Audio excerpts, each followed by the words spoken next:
আসসালামু আলাইকুম। এইচএসসি 25 যারা আছো তোমরা অনেকেই চাইছো একটা জিনিস, সেটা হচ্ছে আমরা এইচএসসি 25 হিসেবে বায়োলজির ফাইনাল সাজেশনটা চাচ্ছি, ঠিক আছে? এবং বায়োলজিতে লাস্টে তোমাদের অনেকের কোয়েশ্চেন এবং অনেকে এটা নিয়ে টেনশনে আছে যে ভাইয়া লাস্টে এসে দেখতেছি বায়োলজি আমার কিছুই মনে নাই, তাই না? সবারই কিন্তু এটা হচ্ছে। ইভেন আমরা যখন এক্সামে নিচ্ছিলাম আমাদের কিন্তু সেমটা হয়েছিল যখন পরীক্ষার প্রিপারেশন নিচ্ছিলাম, ঠিক আছে? যে লাস্টে এসে দেখা যায় বায়োলজিতে কোনো কিছু মনে নাই, এত কিছু পড়লাম ভাই, প্রত্যেকটা লাইন পড়ছি, প্রত্যেকটা লাইন মুখস্থ করছি, তা আমি সব কিছু ভুলে গেছি। এখন লাস্টে এসে আমি কি করবো? আমার তো লাগতেছে ভাই আমি এটাতে অ্যাপ্লাসই পাবো না।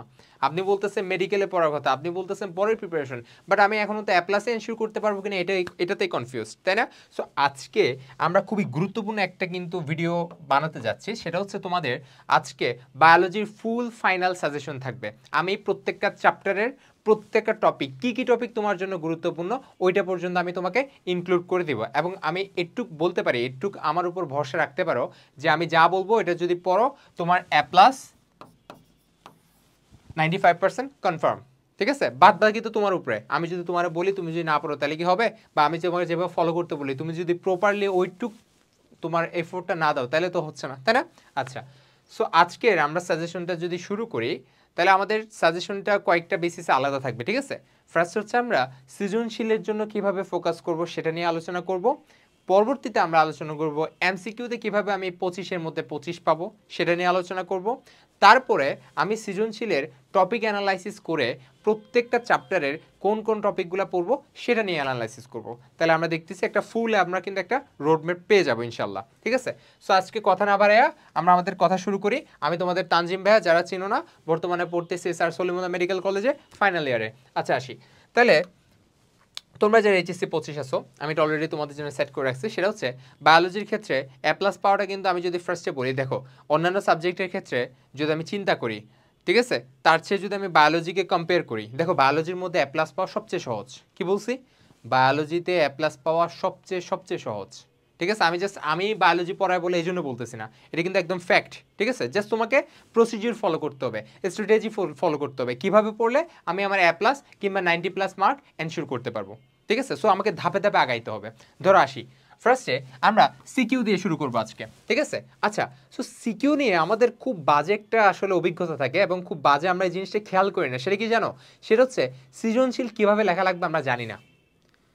আমাদের মধ্যে 60 থেকে 70% মানুষ এখনও জানি না সৃজনশীল কিভাবে লেখা উচিত, ঠিক আছে? আমি যেহেতু বায়োলজি পড়াচ্ছি আমি বায়োলজি নিয়ে তোমাদের বলি, ঠিক আছে? আচ্ছা আসো, ফার্স্টে সৃজনশীল যখন তোমরা পড়বা ভাই একটা জিনিস তুমি মাথায় রাখবা, এখন যেহেতু শেষ সময়, তোমার প্রথম যে কর্তব্য তোমার হচ্ছে তুমি আগে তোমার চ্যাপ্টার সিলেক্ট করো, ঠিক আছে?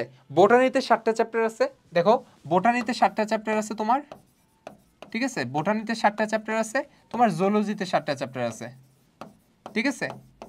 এই দুইটার মধ্যে তুমি আগে সিলেক্ট করো তুমি কোন একটা চ্যাপ্টার তুমি বাদ দিবা। এটা এখন তুমি বললে ভাই আপনি ফিক্স করে দেন, তাই না? বাট আমি এটা ফিক্স করবো না, কারণ এক একজনের চ্যাপ্টারের প্রিফারেন্সেস কিন্তু এক এক রকম থাকবে। এক একজন দেখা যায় এই চ্যাপ্টারটা ভালো পারে, আরেকজন দেখা যায় ওইটা ভালো পারে। ধরো বোটানির মধ্যে কেউ হচ্ছে টিস্যু চ্যাপ্টারটা ভালো পারে, আবার কেউ দেখা যায় নগ্নবীজি ভালো পারে, আবার কারো হচ্ছে কোষ বিভাজন অবশ্যই পড়া লাগে, ঠিক আছে? সো ছোটোখাটো যেসব চ্যাপ্টার আছে সেখান থেকে তোমার যেটা ভালো লাগে, তুমি যেটা পড়তে পারতেছো ওইটা তুমি রাখবা, আর যেটা তোমার সমস্যা লাগে ওইটা তুমি বাদ দিবা। এটা তোমার ব্যক্তিগত ব্যাপার, ঠিক আছে? বাট আমি বলবো জাস্ট একটা চ্যাপ্টার একটু বাদ দিয়ে রাখবা, কিন্তু ওইটা দিয়ে কিন্তু এমসিকিউ বাদ দিতে পারবে না। যদি তুমি 25-এর মধ্যে এমসিকিউতে 23 থেকে 24 পাইতে চাও, অথবা আমি বলতে পারি 22 থেকে তুমি 24-এর মধ্যে পাইতে চাও, এত একটা ভালো মার্কস পাইতে চাও, তাহলে তুমি কোনো চ্যাপ্টার বাদ দিতে পারবে না। এটা তুমিও জানো, তাই না? জাস্ট সৃজনশীলের জন্য বাদ দিতে বলতেছি, কারণ এত কিছু এখন পড়ার টাইম নেই, ঠিক আছে? তাহলে ধরো ভাইয়া তুমি চ্যাপ্টারটা বাদ দিয়ে ফেলছো, এখন হচ্ছে আমি যে চ্যাপ্টারগুলো পড়তেছি ভাই, এখন কি শেষ টাইমে এসে আমার কি ভাই প্রত্যেকটা টপিক পড়ার এই সময়টা আছে? আপনি নিজেই বলেন না ভাই, তোমার আসলে এই সময়টা এখন নাই, তোমার প্রত্যেকটা টপিক পড়ার সময়টা এখন আর নাই, তোমাকে টপিকগুলো অ্যানালাইসিস করতে হবে। সো আজকের ক্লাসটা, আজকে যে আমরা ভিডিওটা বানাবো, এখানে আমি প্রত্যেকটা টপিকে, অর্থাৎ আমরা ধরো কোষ এবং কোষের গঠন পড়তেছি, ওখান থেকে যে 6 থেকে 7টা টপিক গুরুত্বপূর্ণ আমি এটা তোমাকে বলে দিব, ঠিক আছে? শেষ পর্যন্ত ভিডিওটা দেখো। আচ্ছা, তাহলে আমরা টপিক নিয়ে কথাবার্তা পরে আসবো, সো পরে বলবো। আমরা আসি মেইন পয়েন্টে, সেটা হচ্ছে সৃজনশীল কিভাবে লিখবো, খুবই গুরুত্বপূর্ণ, ঠিক আছে? সৃজনশীল কিভাবে লেখার প্রসিডিউর আমরা অনেকে জানি না, তাই না? আচ্ছা, সো সৃজনশীল যখন তুমি লিখবা একটা জিনিস তুমি মাথায় রাখবা, সৃজনশীল লেখার জন্য ভাই তুমি তো অনেক পড়াশোনা করছো, তুমি তো বই অনেক পড়ছো, এখন আর বই তোমার জন্য এনাফ না, এখন তুমি টেস্ট পেপার নিবা। ঠিক আছে, তোমরা সবাই টেস্ট পেপার কালেক্ট করবা। টেস্ট পেপার কালেক্ট না করলেও আগের যে সৃজনশীল পড়ার জন্য যে বইটা সহায়ক বই তুমি ইউজ করতা, তুমি যে সইটা এখন উল্টাও। ঠিক আছে, প্রথম যে 30টা সৃজনশীল পাবা, ওই 30টা সৃজনশীল থেকে কী করবা, কিভাবে ওরা আনসার করছে সেটা দেখবা। খুবই ইম্পর্টেন্ট কিন্তু দেখবা, তুমি হয়তো যখন খ আনসার করতা, খতে তুমি মোটামুটি প্রথম লাইনে কি করতা, প্রথম লাইনে একটু করে বলে পরবর্তীতে হালকা একটু বলে শেষ করে দিতা, দেখতে স্যারে তোমার দুইয়ের মধ্যে দিছে এক। গতে কি করতা, উদ্দীপকে কি কি চাইছে সেটা বলতা, তারপর ওইটা নিয়ে পুরোপুরি ব্যাখ্যা দিতা, দেখতেছো 3-এর মধ্যে দিছে তোমার 2, তাই না? তো তাহলে তোমার সমস্যাটা কই, সেটা হচ্ছে দেখো জ্ঞানমূলক যখন লিখবো জাস্ট জ্ঞানমূলক লিখবো, ওইটাতে এক এক পেয়ে যাবা। অনুধাবন যখন লিখবো তখন এটা 2টা পার্ট থাকবে। কি বলছি, 2টা পার্ট। প্রথম হচ্ছে ডিরেক্ট সংজ্ঞা বা ডেফিনেশনটা দিয়ে দিবা, সেকেন্ডলি হচ্ছে আমাকে উদ্দীপকে যেটা চাইছে সেটা নিয়ে আমি বইয়ের ব্যাখ্যা দিব। তাহলে অনুধাবনমূলক কোয়েশ্চেনের মধ্যে বইয়ের ব্যাখ্যা মাস্ট, পুরোটা বই থেকে তুলে দিবা। ঠিক আছে, নিজে থেকে কিছু এক্সট্রা লেখা ট্রাই করবা না, যতটুক না পারো ততটুক ভালো, মানে না লিখলেই ভালো, নিজে থেকে না লিখলেই ভালো, তাহলে 2-2 তুমি পেয়ে যাওয়া। 3-এর ক্ষেত্রে অর্থাৎ প্রয়োগের ক্ষেত্রে যখন আমরা আসবো, ঠিক আছে, আচ্ছা তাহলে আমাদের অ্যাজ ইউজুয়াল আমরা যদি অন্যান্য জিনিসগুলো চিন্তা করি, তার সাথে যদি বায়োলজি চিন্তা করি, একটু ডিফারেন্স আছে, তাই না? বায়োলজির ক্ষেত্রে গ যখন আমরা আনসার করব, সেক্ষেত্রে আমার একটা জিনিস মাথায় রাখতে হবে, প্রথম হচ্ছে উদ্দীপকের সাথে আমি যে টপিকটা পড়ছি সেটা সাদৃশ্য বা বৈসাদৃশ্য এটা তো আমি লিখে ফেলবো। সেকেন্ডলি যে জিনিসটা সাদৃশ্য লিখছি সেটা নিয়ে হালকা একটু ব্যাখ্যা দিব। হালকা বলতে কি, ধরো 6 থেকে 7 লাইন, ঠিক আছে, 6 থেকে 7 লাইন, ধরো এটা একটা পেজ, পেজের মধ্যে ফার্স্ট হচ্ছে আমি জিনিসটা নিয়ে একটু বলে ফেললাম, কার সাথে কার মিল আছে, পরে ওইটা নিয়ে হালকা একটু ব্যাখ্যা দিলাম। ব্যাখ্যা দেওয়ার পরে তুমি কি করবা, ব্যাখ্যা দেওয়ার পর নিচে হচ্ছে তুমি কি আঁকবা, চিত্র আঁকবা। খুবই ইম্পর্টেন্ট এই বায়োলজির ক্ষেত্রে, যেটা আমি বলতেছি ফিগার ড্র, এটা হচ্ছে আমাদের থার্ড পয়েন্ট, সেটা আমি এখানে একসাথে বলে ফেলতেছি, সেটা হচ্ছে চিত্র তোমাকে অবশ্যই আঁকতে হবে। দেখো তোমাকে যেটা গতে ধরো বলছে হৃৎপিণ্ডের গঠন চিত্র অঙ্কন করো, তাহলে কি তুমি অন্য কিছু ব্যাখ্যা দিবা? কিচ্ছু দেওয়ার দরকার নাই। যখন তোমাকে চিত্র আঁকাটা ফিক্স করে বলে দিবে, তখন তোমার আর কিচ্ছু করতে হবে না, জাস্ট চিত্রটা আঁকবা এবং ওইটাকে ভালো করে ডিমার্কেট করবা। ডিমার্কেট মানে কোনটা কি পার্ট সেটা সুন্দর করে বলতে হবে তোমাকে, মাস্ট। ঠিক আছে, কিন্তু যদি এমন কোয়েশ্চেন আসে যেগুলোতে চিত্র আঁকা ফরজ না, ধরো তোমাকে মাইটোকন্ড্রিয়ার কাজ লিখতে বলছে, সেখানে কিন্তু মাইটোকন্ড্রিয়ার গঠন চিত্র তোমার আঁকা উচিত। যদি ঘতে আসে তোমার আঁকা উচিত, তখন যখন তুমি আঁকবা তখন হচ্ছে ফার্স্টে তুমি মাইটোকন্ড্রিয়া নিয়ে কিছু বলে মাঝখানে চিত্রটা আঁকবা। ঠিক আছে, এরপর তুমি মাইটোকন্ড্রিয়ার কাজটা বলে ফেলবা পরের পেজে। মাথায় রাখবা, গ যখন আনসার করবা কিংবা ঘ যখন আনসার করবা, পেজগুলো মাথায় রাখবা। যারা গ আনসার করবা এবং যাদের লেখা মোটামুটি ছোট, তারা মাথায় রাখবা গ হচ্ছে অ্যাটলিস্ট তোমার 1.5 পেজ হওয়া লাগবে, যদি তোমার লেখা মোটামুটি ছোট থাকে। ঠিক আছে, আর ঘ অবশ্যই অবশ্যই তোমার 2 পেজ হওয়া লাগবে, এখন 2 পেজ অথবা 2.5 পেজ। ওই যে গ এর জন্য ধরো এটা হচ্ছে 2টা পেজ, ঠিক আছে, গ হচ্ছে এখান থেকে শুরু করে এইটুক লিখছো, তারপরে এখানে এসে শেষ করছো, এখানে ঘ শুরু করছো, ঘটা হচ্ছে এখানে এইটুক তো যাবে, এইটুক তো ঘ এইটুক বলতে বলতেই চলে যাবে যে কি উদ্দীপকের সাথে কি মিল আছে বা কি বৈসাদৃশ্য আছে এটা, তারপরে আরো 2 পেজ লিখবা। ঠিক আছে, যাদের লেখা অ্যাভারেজ, অ্যাভারেজ বলতে আমি বুঝাই একটা পেজের মধ্যে ধরো 13 থেকে 14 লাইন অথবা 12 থেকে 13 লাইন, এটাকে আমরা অ্যাভারেজ ধরি। ঠিক আছে, আচ্ছা তাহলে ভাই তোমার এটা ক্লিয়ার হয়েছে সিকিউ কিভাবে আমরা আনসার করব। চিত্র কোন জায়গায় দিব, চিত্র অবশ্যই মাঝখানে দিবা, শেষে দিবা না, চিত্র শুরুতে দিবা না, একদম মাঝখানে দিবা যদি তোমাকে চিত্র না চাই। আর যদি তোমাকে ডিরেক্ট বলেই যে শুধু চিত্র অঙ্কন করো, তাহলে জাস্ট চিত্র আঁকবা এবং সুন্দর করে ডিমার্কেট করবা। এবং মাথায় রাখবা বায়োলজির ক্ষেত্রে চিত্র আঁকাটা ফরজ, যেখানেই বাই এনি চান্স চিত্র দেওয়া সম্ভব সেখানে তুমি চিত্র দিবা। তোমাকে যদি বলে ক্রোমোজোমের গঠন ব্যাখ্যা করো, সেখানে তোমাকে অবশ্যই অবশ্যই ক্রোমোজোমের চিত্র দিতেই হবে, মাস্ট, যদি তুমি 4-4 পাইতে চাও। ঠিক আছে, কিংবা এখন যদি তোমাকে বলে ক্রোমোজোমের প্রকারভেদ করো সেন্ট্রোমিয়ারের ভাগ অনুযায়ী, এটা দিছি কিন্তু অনেকবার কোয়েশ্চেন এটা আসছে, ঘতে আসছে আর কি, তখন তুমি কি করবা, তখন তুমি মাথায় রাখবা, তখন তুমি লেখার সময় একটা জিনিস মাথায় রাখবা, সেটা হচ্ছে সেন্ট্রোমিয়ারের গঠন অনুযায়ী ভাগগুলো যে দিলাম না, সেখানে কিন্তু তুমি সুন্দর করে বিএল জেআই যে নিয়ম অনুযায়ী হচ্ছে কি মেটাসেন্ট্রিক, সাবমেটাসেন্ট্রিক, অ্যাক্রোসেন্ট্রিক, টেলোসেন্ট্রিক অনুযায়ী যে তোমার চিত্রগুলো বই আছে না, এটা তুমি মাঝখানে দিয়ে দিবা, তাহলে তুমি 4-4 অবশ্যই পাবা। ঠিক আছে, তাহলে তোমার কি বলছি বায়োলজির ক্ষেত্রে সিকিউ কিভাবে আনসার করতে হবে সেটার আমি সলিউশন দিছি। ঠিক আছে, আশা করি তোমরা সবাই জিনিসগুলো বুঝতে পারছো, যদি না পারো আরেকবার ভিডিওটা পজ করে আরেকবার শুরু থেকে আরেকবার দেখো। ঠিক আছে, আচ্ছা এবার আসবে এমসিকিউতে। এমসিকিউতে আমার অবশ্যই অবশ্যই একটা ভাইটাল একটা পয়েন্ট, সেটা হচ্ছে এমসিকিউ ভালো করে ক্লিয়ার করতে হবে। কিভাবে এমসিকিউ হচ্ছে, দেখো আমরা কিন্তু অলরেডি দাগানো লাইন কিন্তু আমাদের অলরেডি বইয়ের মধ্যে আছে। কি বলছি ভাইয়া, দাগানো লাইন আমাদের অলরেডি বইয়ের মধ্যে কিন্তু আছে। কোন লাইনগুলা এই যে 2-1.5 বছর পড়ছি না আমরা, কোন লাইনগুলো গুরুত্বপূর্ণ সেটা কিন্তু অলরেডি আমরা দাগায় ফেলছি। এখন লাস্টে কি করব, লাস্টে হচ্ছে আমি আগে দাগানো লাইনগুলো পড়বো।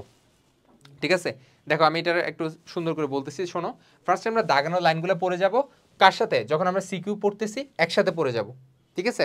তাহলে দেখো সিকিউর সাথে সাথে কিন্তু আমাদের দাগানো লাইনটা কভার আপ হয়ে গেছে, কারণ আমরা সিকিউতে তো বেসিক্যালি মুখস্থ করি দাগানো লাইনগুলাই, যেগুলো আমার এমসিকিউর জন্য গুরুত্বপূর্ণ।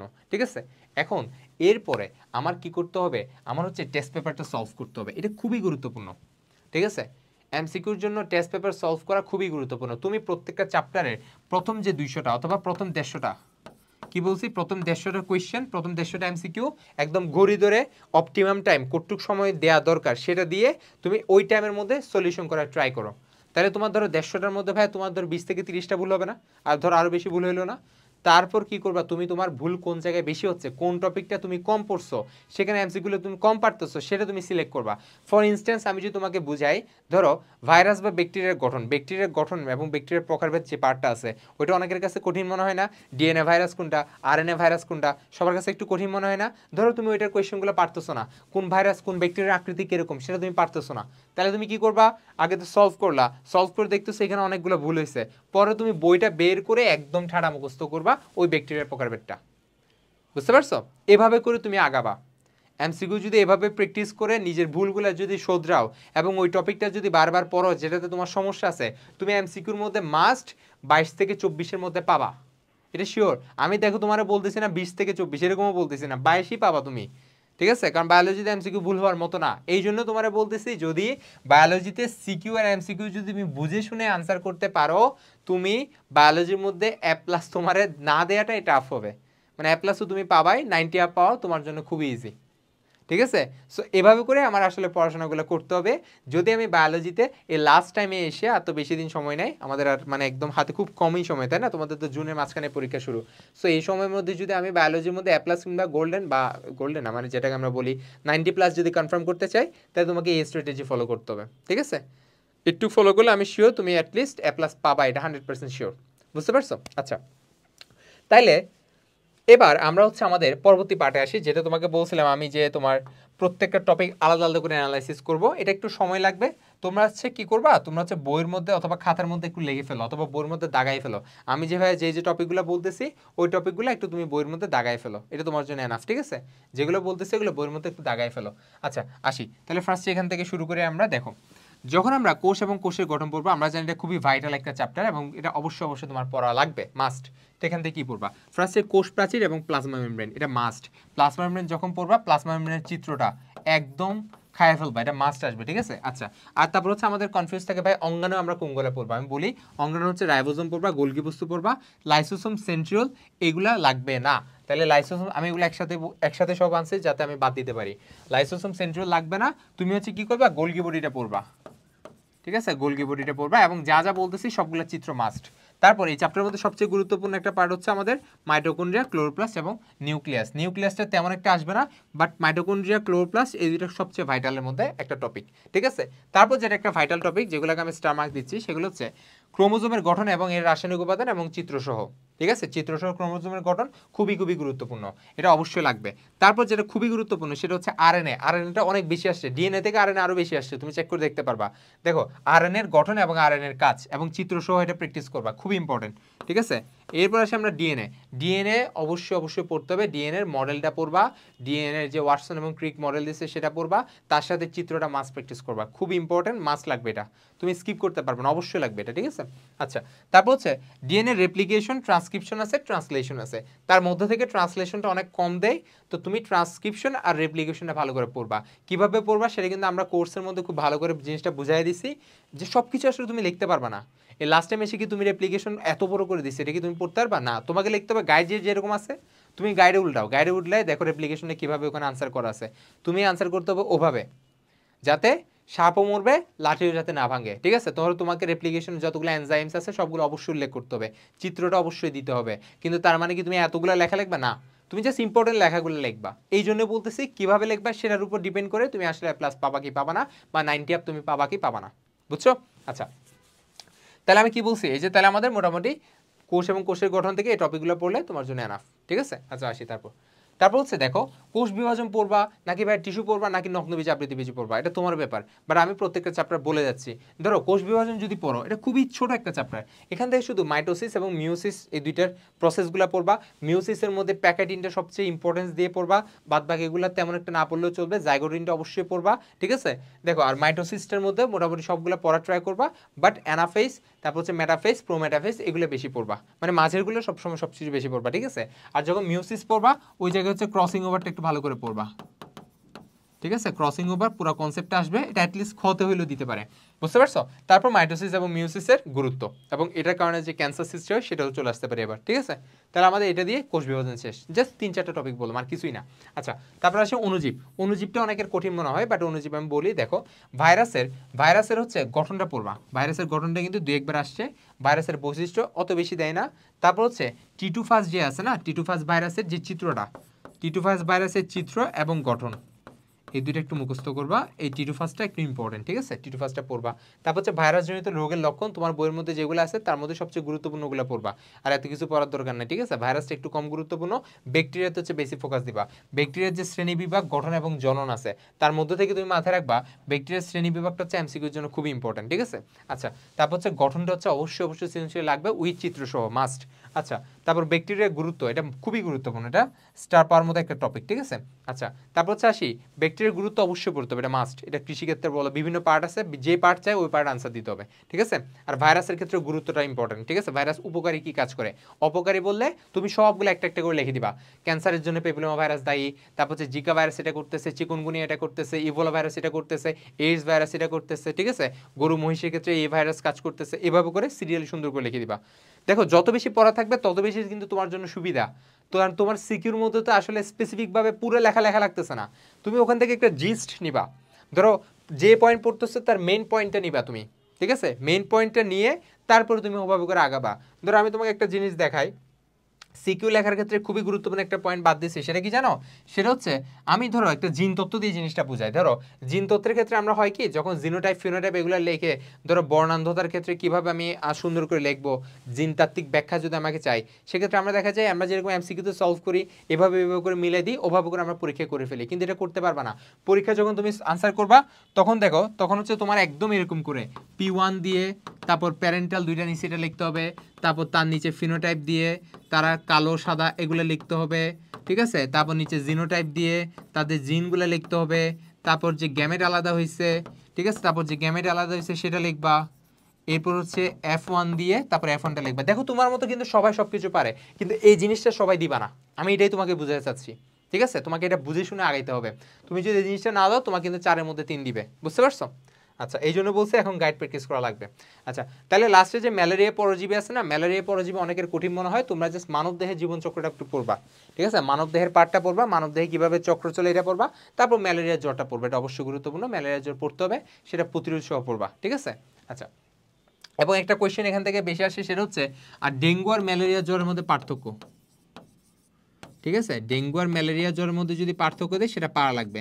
সো এই দুইটার মধ্যে এই দুইটা যখন পড়বা এই দুইটার ডিফারেন্সিয়েট করে পড়বা, ঠিক আছে। একটা হচ্ছে ভাইরাস জনিত জ্বর আর একটা হচ্ছে প্যারাসাইটিক জনিত জ্বর, দুইটা কিন্তু আলাদা জিনিস, ঠিক আছে। ওকে ভাইয়া, তারপর হচ্ছে নগ্নবীজি আবৃতবীজি, অনেকে বাদ দিতে পারতেছো, অনেকে আবার বাদ নাও দিতে পারতেছো, তোমার ব্যাপার, বাট আমি জাস্ট বলে যাচ্ছি যেগুলো ইম্পর্টেন্ট সেগুলো। ধরো নগ্নবীজি আবৃতবীজি খুবই সিম্পল, সেটা হচ্ছে সাইকাসের বৈশিষ্ট্যটা পড়বা, সাইকাসের বৈশিষ্ট্য পড়বা, অর্থনৈতিক গুরুত্ব পড়বা, একটা টপিক শেষ, নগ্নবীজি শেষ। আবৃতবীজি যখন পড়বা, আবৃতবীজি বৈশিষ্ট্য তো অত বেশি গুরুত্বপূর্ণ না, যে নগ্নবীজি যে পড়লা না তার উল্টাটা হচ্ছে আবৃতবীজি। আচ্ছা তাহলে আবৃতবীজি এটা শেষ, তারপর লাস্ট হচ্ছে যেটা আসবে সেটা হচ্ছে পোয়াসেই আর মালভাসেই, এই দুইটা চিত্র মাস্ট, চিত্র মাস্ট তাদের অর্থনৈতিক গুরুত্ব সহ, চিত্র মাস্ট তাদের প্রজাতিগুলো পড়বা এবং তাদের অর্থনৈতিক গুরুত্ব পড়বা, এই চ্যাপ্টারটা শেষ। যে 3-4টা টপিক বলছে এগুলো বললে তোমার সিকিউর জন্য চ্যাপ্টারটা শেষ, এক কথায় শেষ, ঠিক আছে। আচ্ছা আর এমসিকিউর জন্য কিন্তু আমরা এখানে নেমোনিক্স দিয়ে পড়াইছি, যে আলাদা আলাদা করে মনে রাখা লাগতেছে, এস্টিভেশন, পুষ্পপত্র বিন্যাস, অমরা বিন্যাস, এগুলো কিন্তু আমরা আলাদা নেমোনিক্স দিয়ে পড়াইছি, সো যার কারণে তোমার জন্য সুবিধা হবে জিনিসটা। আচ্ছা তারপর আসি টিস্যুতন্ত্র, আরেকটা একটা ইজি চ্যাপ্টার, তাই না। সো টিস্যুতন্ত্র থেকে আমি যদি বলবো ভাই তোমার যদি একটা বাদ দেওয়ার থাকে তুমি টিস্যুতন্ত্র বাদ দাও, কি বলছি, একটা চ্যাপ্টার যদি তুমি বাদ দিতে চাচ্ছ টিস্যুতন্ত্র তো বাদ দাও, কারণ টিস্যুতন্ত্র থেকে কোয়েশ্চেন আসলে আমরা যতই পড়ি না কেন আমরা পরীক্ষার আগে একটু ভুলে যাই জিনিসগুলো, তাই না। টিস্যুতন্ত্রের পড়াগুলো আমাদের একটু কঠিন মনে হয়, জানি এটা আমার পার্সোনাল এক্সপিরিয়েন্স কিনা, বাট তোমার যদি মনে হয় তাহলে তুমি টিস্যুটা বাদ দিতে পারো যদি তোমার প্রিপারেশন একটু ঘাটতি থাকে। বাট এমসিকিউর জন্য কিন্তু পড়া লাগবে, মাস প্লেট রিপ কোনটা কোন ধরনের, তাই না, এগুলো সব পড়া লাগবে। কোনটা প্রোকেম্বিয়াম কোথায় পাওয়া যাচ্ছে, তারপর হচ্ছে আমার আরও বিভিন্ন ধরনের টাইপ আছে না, ক্যাসপেরিন স্ট্রিপ কোথায় দেখা যাচ্ছে, একবীজপত্রী দ্বিবীজপত্রী আলাদা আলাদা যে পার্টগুলা, সমপার্শ্বীয় কোনটা সমদ্বিপার্শ্বীয় কোনটা। ইভেন আমাদের কোর্সের যে ক্লাসগুলো ছিল ওখানে কিন্তু এই যে সমপার্শ্বীয় সমদ্বিপার্শ্বীয় সবগুলো কিন্তু আমরা ন্যামোনিক্স দিয়ে পড়াইছি, কারণ ন্যামোনিক্সটা খুবই খুবই ইম্পর্ট্যান্ট। তুমি এখন যদি ন্যামোনিক্স দিয়ে না পড়ো তাহলে তুমি ঠিক আগে ওই যে মেডিকেলের প্রিপারেশন নিবা, ঢাবির প্রিপারেশন নিবা, ওখানে বায়োলজি পড়বা না, ঠিক সেখানে গিয়ে তুমি মারা খেয়ে যাবা। ঠিক আছে, কারণ কিছু জিনিস আছে ন্যামোনিক্স ছাড়া কখনো মুখস্থ হবে না, বুঝতে পারছো? ন্যামোনিক্স অবশ্যই লাগে। আচ্ছা, উদ্ভিদ শারীর তত্ত্ব খুব বড় একটা চ্যাপ্টার। দেখো এখানে খনিজ লবণ শোষণ প্রক্রিয়া, এখান থেকে শুধুমাত্র এটা পড়তে হবে না, তুমি জাস্ট হচ্ছে কি পড়বা, সক্রিয় শোষণটা পড়বা। ঠিক আছে, সক্রিয় শোষণের যে লুন্ডেগর মতবাদ আছে না, ওইটা পড়বা। লুন্ডেগর মতবাদ ছিল নাকি প্রোটন অ্যানায়ন কো ট্রান্সফার মতবাদ ছিল, এটা পড়বা। ঠিক আছে, এই জাস্ট এটা পড়লে তোমার জন্য এনাফ, আর লাগবে না। তারপর হচ্ছে পত্ররন্ধ্রের গঠন তোমার জন্য ইম্পর্টেন্ট, মাস্ট পড়তে হবে। পত্ররন্ধ্র খোলা বন্ধ হয়, এটা 2 স্টার পাওয়ার টপিক। পত্ররন্ধ্রের প্রসারণ তেমন একটা ইম্পর্টেন্ট না। তারপর ক্যালভিন চক্র, হ্যাজ এবং স্ল্যাক চক্র, এগুলো ইনভেরিয়েবলি আসছে, অনেক ইম্পর্টেন্ট। ঠিক আছে, আর সালোকসংশ্লেষণ শ্বসনটা হচ্ছে তুমি কিভাবে পড়বা, তোরা সালোকসংশ্লেষণের মধ্যে C3 C4 মাস্ট পড়তে হবে, তাদের তুলনা পড়বা, সালোকসংশ্লেষণের প্রভাবগুলো পড়বা, সালোকসংশ্লেষণের গুরুত্ব পড়বা। ঠিক শ্বসনের সেম, অবাধ এবং সবাদের পার্থক্যটা পড়বা। তারপর শ্বসনের যে প্রসেস তার মধ্যে শুধু যদি না পারো তুমি জাস্ট গ্লাইকোলাইসিসটা পড়বা, যদি বাদ বাকিগুলো সম্ভব না হয় গ্লাইকোলাইসিসটা পড়বা, এটা মাস্ট, এটা অনেকবার আসছে, গ্লাইকোলাইসিস অবশ্যই পড়বা। তারপর শ্বসনের প্রভাবসমূহ মাস্ট পড়তে হবে। দেন অবাধ শ্বসনের অর্থনৈতিক গুরুত্ব খুব ইম্পর্টেন্ট। কি বলছি, অবাধ শ্বসনের যে অর্থনৈতিক গুরুত্ব আছে না, ওইটারে যে আমরা ইস্ট বানাচ্ছি, তারপর মদ তৈরিতে ইউজ করতেছি, এই জিনিসগুলো একটু ভালো করে পড়বা, একদম চ্যাপ্টারের লাস্ট পার্টটা বলতেছি। ঠিক আছে, তাহলে আমাদের দেখো এটাতে মাত্র কয়েকটা টপিক দাগাই দিছি, পারবা না পড়তে? অবশ্যই পারবা। আচ্ছা, 11 নম্বর চ্যাপ্টার আসি, জীব প্রযুক্তি। খুব ইজি একটা চ্যাপ্টার, জাস্ট 3টা টপিক বলবো আর কিছুই না। টিস্যু কালচার পড়বা উইথ চিত্রসহ, কি বলছি, টিস্যু কালচার পড়বা চিত্রসহ। রিকম্বিনেন্ট ডিএনএ প্রযুক্তি পড়বা, যেটাকে আমরা জেনেটিক ইঞ্জিনিয়ারিং বলতেছি, উইথ চিত্রসহ। বিশেষ করে ইনসুলিন আর এরিথ্রোপয়েটিন এটা বেশি দিবে। তারপর যেটা পড়বা সেটা হচ্ছে জিন ক্লোনিংটা হচ্ছে খতে দিবে, এই জিন ক্লোনিংটা দিবে খতে। ঠিক আছে, তুমি যেটা পড়বা সেটা হচ্ছে জিনোম সিকোয়েন্সিং এর গুরুত্ব বা প্রয়োগ কোথায় হচ্ছে। ওই যে আমরা ডিএনএ ফিঙ্গার প্রিন্টিং, এটা একটা আলাদা পার্ট, মানে টোটাল পার্টটা হচ্ছে ডিএনএ ফরেনসিক্স এর মধ্যে পড়ে। ডিএনএ ফরেনসিক্স মানে পিতৃত্ব নির্ধারণ, বা কোথাও হচ্ছে বার্ন হয়ে হচ্ছে পুড়ে গেছে, তাহলে জীবদেহ, আমার মরা জীবদেহ শনাক্তকরণ করতে হয়, তাদের আত্মীয়দের শনাক্ত করতে হচ্ছে, তাই না, অর্থাৎ প্রয়োগটা পড়বা। ঠিক আছে, আরেকটা জিনিস পড়বা সেটা হচ্ছে রিকম্বিনেন্ট ডিএনএ যে প্রযুক্তি পড়ছি না, তার হচ্ছে প্রয়োগটা কি, সেটা দিক কি হচ্ছে, ওই যে পড়ছো না সুপার রাইস, এটা পড়ছো। তারপর জোনাকি পোকার এই যে লুসিফেরিন দিয়ে হচ্ছে তামাক গাছে দেওয়া হচ্ছে, এগুলো পড়ছো, তাই না। তারপর হচ্ছে মলিকুলার ফার্মিং করে ওষুধ তৈরি করা হচ্ছে, এই জিনিসগুলো একটু পড়বা, প্রয়োগগুলো পড়বা, তাহলে আমাদের পুরা বোটানি শেষ, তাই না, হয়েছে না বোটানি শেষ। আচ্ছা, তাহলে এই যে টপিকগুলো পড়লে মোটামুটি বোটানির মধ্যে আমরা 90 থেকে 95% কমন আমরা পেয়ে যাবো ইনশাল্লাহ। ঠিক আছে, কিছু জিনিস তো ভরসা করা লাগবে অবশ্যই, আর এমসিকিউর জন্য জাস্ট বাদ বাকি টপিকগুলো রিডিং দিব, তারপর টেস্ট পেপার সলভ করবো। ঠিক আছে, একটু কেনাফ আমার জন্য। আচ্ছা, তাহলে আমাদের এই যে তোমার, যেহেতু আমি কোর্স নিয়ে বারবার বলতেছি, কোর্স নিয়ে একটু হালকা পাতলা তোমাদের বলে দিই, সেটা হচ্ছে আমাদের যে কোর্স ক্যাপস্টোন রিভিশন প্রোগ্রাম, যেটা এখন আসলে অলরেডি তোমরা যারা মানে যারা এখন এনরোল করো না, আমার মনে হয় তোমাদের করে ফেলা উচিত। কেন করে ফেলা উচিত, আমাদের কিন্তু ক্লাস সবগুলো হচ্ছে দেওয়া হয়ে গেছে, তারপর অলরেডি এক্সাম বেচ সুন্দরভাবে চলতেছে, এক্সাম ওভাবেই চলতেছে। তারপর হচ্ছে আমাদের ডিসকাশন গ্রুপ বা অ্যানালাইসিস গ্রুপ এটা আলাদাভাবে আছে, ওইটা না, তোমার যেটা বলতেছি সেটা হচ্ছে আমাদের আলাদা করে যে কোয়েশ্চেন সলভিং ক্লাসগুলো, এগুলোর জন্য তোমার জন্য খুবই গুরুত্বপূর্ণ। এই যে বললাম না ভাইয়া, তোমরা যে সিকিউ দেখে অনেক সময় হয় কি, সিকিউটাই তোমরা বুঝো না, মানে তোমরা গঘতে আসলে কি আনসার করবে সেটাই বুঝো না, চিত্র দেখে চিত্র চেনো না, বা কোয়েশ্চেনে কি চাইছে সেটাই বুঝো না, এটা কিন্তু বায়োলজিতে হয় অনেক। ঠিক আছে, এটার জন্য আমরা বেসিক্যালি যে ক্লাসগুলো নিচ্ছি, তোমরা দেখবা ডেমো ক্লাস কিন্তু আছে আমাদের অলরেডি, ডেমো ক্লাসগুলো ছাড়া হয়ে গেছে, তোমরা ডেমো ক্লাস দেখে তোমার যদি ভালো লাগে তাহলে তুমি কোর্সে এনরোল করে ফেলতে পারো। বাট আমার মনে হয় লাস্ট একদম আমাদের কোর্সে কিন্তু সবার লাস্টে নামানো হয়েছে। কেন নামানো হয়েছে, ওই যে তোমাদের জন্য, যারা এখনো লাস্টের দিকে, যারা এখনো শেষ মুহূর্তে এসে দিশাহারা হয়ে গেছে, আসলে আমার কোনটা কীভাবে পড়বো, আমি ম্যাথ কীভাবে পড়বো, ফিজিক্স কীভাবে পড়বো, বায়োলজি কীভাবে পড়বো, মানে প্রত্যেকটা আমার কেমন যেন এখন ছন্নছাড়া হয়ে গেছে না। সো একটা গুছানো একটা প্রস্তুতি নেওয়ার জন্য বেসিক্যালি আমরা ক্যাপস্টোন রিভিশন প্রোগ্রামটা প্রতি বছর লঞ্চ করে থাকি। ঠিক আছে, এবং এটা হচ্ছে আমাদের সবচেয়ে প্রিমিয়াম প্রোগ্রামের কিন্তু একটা প্রোগ্রাম হচ্ছে ক্যাপস্টোন রিভিশন প্রোগ্রাম। আচ্ছা, এখন ভাই আসে আমাদের পরবর্তী পার্ট, সেটা হচ্ছে জুলজিতে। আচ্ছা, তো জুলজিতে আমি যখন প্রথমটা দিয়ে শুরু করব, প্রাণীর বিভিন্নতা এবং শ্রেণীবিন্যাস, এখান থেকে আমি কয়েকটা জিনিস বলবো। জাস্ট এখানে হচ্ছে তোমরা ফার্স্ট একটা জিনিস পড়বা, সেটা হচ্ছে প্রথম যে পার্টটা আছে না, সেটা সিকিউর জন্য লাগবে না, জাস্ট এমসিকিউ। এরপর আমরা নন কর্ডাটা আছে আর কর্ডাটা আছে। নন কর্ডাটার মধ্যে তোমার জন্য কয়েকটা জিনিস বেশি গুরুত্বপূর্ণ, যেগুলো বেশি আসে আর কি। যেমন তোমার প্লাটিহেলমিনথিসটা অনেকবার আসবে, তারপর নেমাটোডাটাও আসবে, তারপর বলবে দুইজনের মধ্যে তুলনা করো। মলাস্কাও আসবে, এরপর হচ্ছে অ্যানালিটটা একটু কম দেয়, বাট একাইনোডারমাটাটাও বেশি দিবে, আর কর্ডাটা তো অবশ্যই আছেই। ঠিক আছে, তাহলে আমাদের নন কোঅর্ডিনেটের মধ্যে এইগুলো তুমি অবশ্যই ভালো করে মুখস্থ করে ফেলবা, বাদ বাকিগুলো একবার দুবার রিডিং দিয়ে রাখবা। ঠিক আছে, এরপর কর্ডাটা যদি পড়ি, কর্ডাটার মধ্যে সবচেয়ে ইম্পর্টেন্ট, অর্থাৎ এই চ্যাপ্টারে সবচেয়ে বেশি কোয়েশ্চেন আছে এই পার্ট থেকে, কর্ডাটা পার্ট থেকে। কর্ডাটা পার্টের মধ্যে আবার একদম স্পেসিফিক্যালি যদি বলি, তাহলে মাছের পার্টটা বেশি দেয়, কন্ড্রিকটিস, অ্যাক্টিনোপ্টেরিজিস, সার্কোপটেরিজিস, এটা বেশি দিবে। তারপর হচ্ছে অ্যামফিবিয়া, রেপটিলিয়া, এভিস ম্যামেলিয়া, লাস্টের পার্টটা বেশি দেয়। ঠিক আছে, এভিস ম্যামেলিয়াটা বেশি দেয়, কিন্তু সেফ জোনে থাকার জন্য তোমার শ্রেণীগুলো সবগুলো খুব ভালোভাবে পড়বা, অর্থাৎ মাছ থেকে শুরু করে অ্যামফিবিয়া, রেপটিলিয়া, এভিস ম্যামেলিয়া, এই চারটা একদম খেয়ে ফেলবা। কি বলছে, একদম খেয়ে ফেলবা, তাহলে আমার ফার্স্ট চ্যাপ্টার থেকে কোয়েশ্চেন কিন্তু কমন চলে আসার পসিবিলিটি 90%। ঠিক আছে, শেষ। সেকেন্ড চ্যাপ্টারটা অনেক বড় মনে হয় সবার, তাই না? আচ্ছা, সেখান থেকে কী কী পড়বা দেখো। এখানে হাইড্রের গঠন তো খুব গুরুত্বপূর্ণ, খাদ্য গ্রহণ হচ্ছে ক্ষয়ের জন্য লাগবে। ঠিক আছে, খাদ্য গ্রহণ কিসের জন্য লাগবে? ক্ষয়ের জন্য লাগবে। তারপর হচ্ছে পরিপাক প্রক্রিয়া, এটাও আসার পসিবিলিটি একটু কম, বাট পড়ে রাখবা। তারপর হাইড্রের চলন, এগুলো হচ্ছে খুব ইম্পর্টেন্ট টপিক। চলন, প্রজনন, মিথজীবিতা, তিনটা সবচেয়ে গুরুত্বপূর্ণ। ঘাসফড়িং, ঘাসফড়িং ক্ষেত্রে যদি পড়ি, গঠন, পরিপাকতন্ত্র, পরিপাক, এটা তেমন একটা আসে না। যেটা আসবে সেটা হচ্ছে এই যেটা শ্বসন, রেচন এবং প্রজনন প্রক্রিয়া। প্রজনন প্রক্রিয়া তেমন একটা আসবে না, রূপান্তর ইম্পর্টেন্ট। তাহলে সংবহন, শ্বসন, রেচন, এই তিনটা খুব ভালো করে পড়বা। ঠিক আছে, আর ঘাসফড়িং গঠনটা লাগবে হচ্ছে এমসিকিউর জন্য। কিসের জন্য? এমসিকিউর জন্য বেশি লাগবে। আচ্ছা, তারপর এখান থেকে ঘাসফড়িংয়ের মধ্যে সবচেয়ে গুরুত্বপূর্ণ টপিক হচ্ছে তার পুঞ্জাক্ষীর গঠন এবং তার দর্শন কৌশলটা, অ্যাপোজিশন এবং সুপারপজিশন, এটা এবারও দিয়ে দিতে পারে। ঠিক আছে, এটা খুবই ইম্পর্টেন্ট একটা টপিক, অ্যাপোজিশন আর সুপারপজিশন দুটার মধ্যে তুলনা। আচ্ছা, রুই মাছ যখন পড়বো, রুই মাছের ক্ষেত্রে আমার যেটা লাগে সেটা হচ্ছে রুই মাছের শ্বসনটা বেশি লাগবে, রুই মাছের বায়োথলিক গঠনটা সবচেয়ে বেশি লাগে। ঠিক আছে, এই দুইটা তুমি মাস্ট পড়বা। কি বলছো, এই দুইটা তুমি মাস্ট পড়বা, এই দুইটা একদমই বাদ দিবা না। ওই যে ফুলকার গঠন আছে না, এটা তো শ্বসন। আচ্ছা, তারপর যেটা ঘতে দিয়ে দেয় সেটা কি জানো? রুই মাছের সংরক্ষণ, এটা কিন্তু কম গুরুত্বপূর্ণ, বাট এটা পড়বা। ঠিক আছে, কারণ এটা যদি আসে তাহলে তুমি 4-4 পাবা, কারণ এটা লেখার মতো বহুত কিছু আছে, একদম বানাইয়া 3 পৃষ্ঠা লিখে দিবা, শেষ। ঠিক আছে, আচ্ছা, তারপরে হচ্ছে আমাদের মানব শরীর তত্ত্বে যে পরিপাক শোষণ, এখান থেকে হচ্ছে আমাদের যেটা পড়তে হবে, পাকস্থলীটা আমার জন্য খুব ইম্পর্টেন্ট। যকৃত অগ্নাশয় হচ্ছে 5 স্টার পাওয়ার মতো একটা টপিক। ঠিক আছে, সবচেয়ে বেশি এখান থেকে আসছে। তারপর গ্যাস্ট্রিক রসে গ্যাস্ট্রিক হরমোনের ভূমিকা, এটা হচ্ছে খতে দিছে, খতে বেশি হিসেবে, বাট গঘের জন্য অত বেশি গুরুত্বপূর্ণ না। তারপর এটা হচ্ছে আমাদের 3 স্টার পাওয়ার মতো একটা টপিক, ক্ষুদ্রান্ত বৃহদান্ত্রের পরিপাক। তারপর হচ্ছে স্থূলতার ধারণা, এটা হচ্ছে 1 স্টার পাওয়ার মতো একটা টপিক, 2 স্টার দিতে পারো, প্যারা নেই।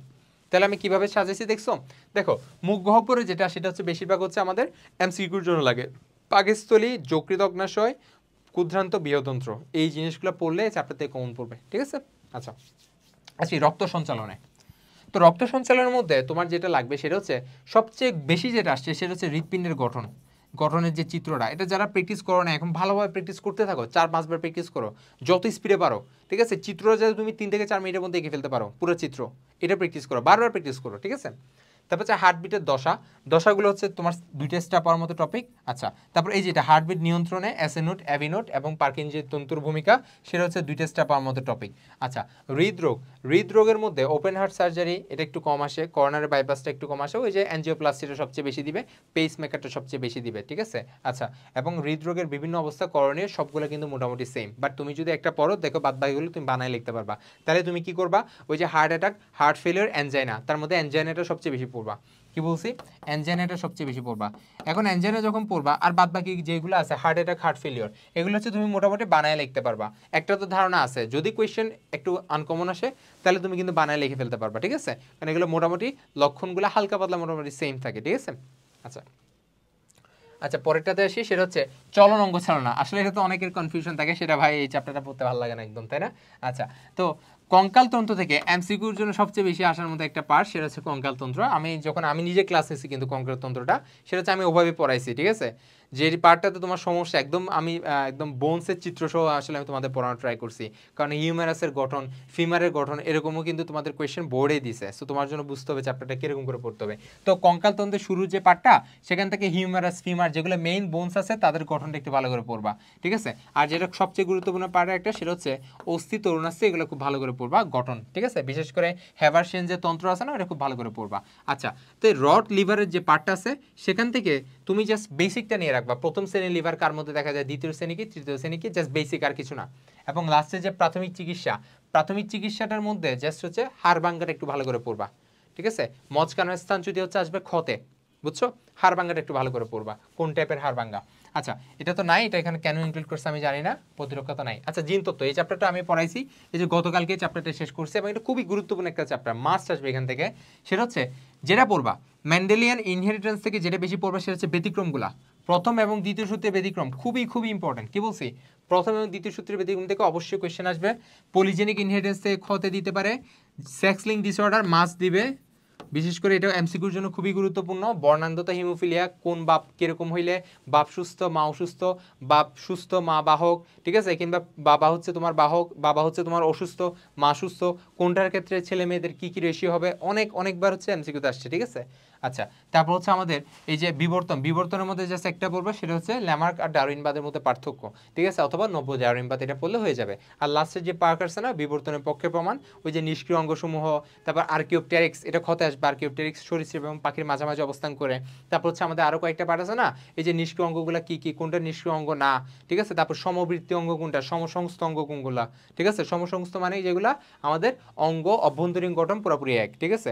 আর যেটা সমবৃত্তি সেটা হচ্ছে কাজের দিক থেকে এক, যেমন পাখির ডানা আর প্রজাপতির ডানা, এই দুইটা হচ্ছে পরস্পর সমবৃত্তি অঙ্গ, মানে এগুলো এমসিকিউর জন্য লাগবে। তাহলে আমরা দেখতেছি না, আমরা টোটাল কিন্তু তোমাকে বোটানি আর জুলজির আলাদা আলাদা টপিক ওয়াইজ সাজেশন কিন্তু দিয়ে দিছে, এবং সামনে তোমাকে এটাও বলে দিছি যে অ্যাজ ইউজুয়াল সিকিউ এমসিকিউ তুমি কিভাবে আনসার করবা। সো ভাইয়া, তুমি যদি আমার এই স্ট্র্যাটেজিগুলো ফলো করো, এটা তো আমি আমার বলবো না, এটা সার্বজনীন, বুঝতে পারছো? এটা কিন্তু সবার ক্ষেত্রে সেম রুল, সেম ওয়েতে অ্যাপ্লিকেট হবে, ঠিক আছে?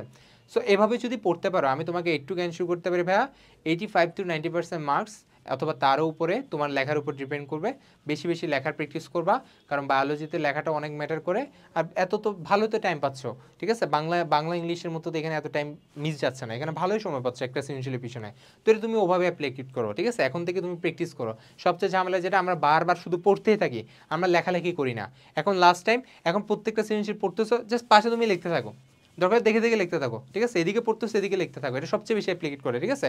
সো সবচেয়ে বেশি অ্যাপ্লিকেবল হওয়ার জন্য আমি কীভাবে পড়া লাগবে জাস্ট তোমাকে সাজেশনটা দিলাম, বাদ বাকিটা তোমার উপরে। সো সবার প্রতি আমার দোয়া থাকবে, আর তোমাদের যে কোনো সমস্যা থাকলে তোমরা কমেন্টে বলতে পারবা, ঠিক আছে? আমরা ট্রাই করি আসলে গাইডলাইন ভিডিও তোমাদের চাহিদা অনুযায়ী দেওয়ার জন্য, বুঝতে পারছো? আর তোমার যদি ভালো লাগে আমাদের যে ক্যাপস্টোন রিভিশন কোর্স, এটা কোর্সের আমাদের এখানে ডেসক্রিপশনে লিঙ্ক দেওয়া থাকবে, ওখান থেকে তুমি চাইলে ডেমো ক্লাস দেখে কোর্স এনরোল করে ফেলতে পারবা। সো সবাই ভালো থাকবা, সুস্থ থাকবা। আজকে একটু পর্যন্ত, আসসালামু আলাইকুম।